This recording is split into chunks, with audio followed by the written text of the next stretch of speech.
this video, we're just going to talk about tuples. And tuples are a lot like lists, except for they cannot be modified. You can think of it as an immutable list. That's the technical language for it. But to declare such a tuple, we do this. We'll say my tuple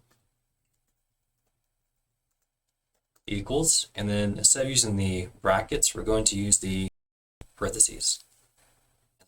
Okay, 1, 2, 3, 4, 5. And this tuple, it cannot have new elements added to it, and the existing elements in it cannot be changed. And so the utility of a tuple is basically whenever you create a collection of data and you don't want anybody else modifying that data. You don't want anyone else working on your project or in your organization that's touching the code to actually change the data. And so if I just print this out, my tuple, jump over here and run this.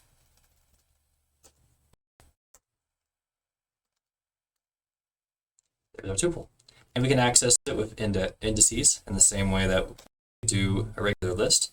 If I do tuple index at 0, I run that, I get 1.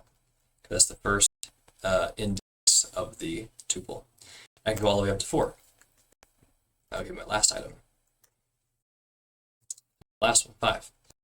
And I can even make a loop to go through this. I can say for index in my tuple. I can print out that index.